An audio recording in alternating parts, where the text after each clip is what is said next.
పవన్ కళ్యాణ్ గారు Congress party Pakistan support చేస్తే పాకిస్తాన్ బొమ్మని చెప్పేటువంటి డైలాగ్ చూపించారు. పవన్ కళ్యాణ్ గారిని ఒకరు చెప్పదలుచుకున్నారు. పవన్ కళ్యాణ్ గారు మీరు డిప్యూటీ సరే మొట్టమొదటిసారిగా ఎమ్మెల్యే మీకు మంచి అవకాశం వచ్చి డిప్యూటీ సీఎం అయ్యింది. ఇది సినిమా కాదు, స్క్రిప్ట్ రాసిస్తే చదువుకోని. నువ్వు ఒక ఉప ముఖ్యమంత్రి అంటే ఒక స్థాయి ఇచ్చింది, స్థాయికి తగ్గట్టు మాట్లాడాలి. ఎవడో స్క్రిప్ట్ రాసిస్తే చదువుడు, లేకపోతే ప్రధానమంత్రిని నువ్వు కృషి చేయాలనుకుంటే ఇంకేదైనా ప్లాట్ఫామ్ మీద పోయి రాజకీయాలు బంద్ చేసి సినిమా తీసి నంగనారావు తీసినట్టే మనం 2-3 సినిమాలు తీసి ఆయన ప్రసన్నం చేస్తాం.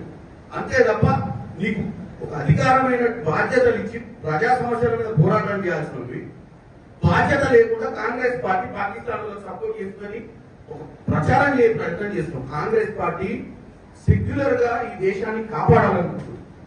పాకిస్తాన్ ఇక్కడ ఉన్నటువంటి కుల మతాలకు అతీతంగా కాంగ్రెస్ పార్టీ అందరినీ ఒక పట్టున బతికేయాలనుకుంటుంది. పవన్ కళ్యాణ్ గారు మీ నాయకుడు ఎవరైతే ప్రసన్నం చేస్తున్నారో నరేంద్ర మోడీ లెక్క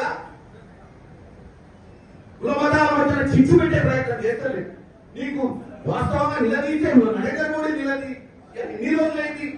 నలుగురు వచ్చి ముష్కరు కాల్చిపోతే నలుగురిని పట్టుకునే దమ్ము ధైర్యం లేక పిట్టగదా ఎప్పుడో తిరుగుతుంది. ఏం ఇంటెలిజెన్స్ నడుస్తుంది దేశంలో?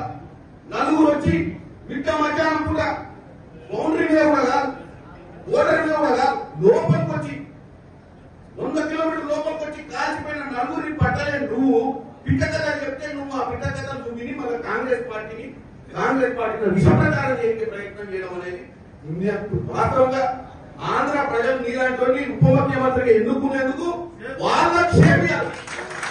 ఎందుకంటే నువ్వు ప్రజా సమస్యల మీద మాట్లాడాలి, పొలిటికల్ పార్టీని అటాక్ చేసి బేస్లెస్ గా మాట్లాడటం ఎవరినో ఖుషి చేయడానికి ఈ దరిద్రం మాటలు మాట్లాడతారు. పవన్ కళ్యాణ్ గారికి చెప్తున్నా.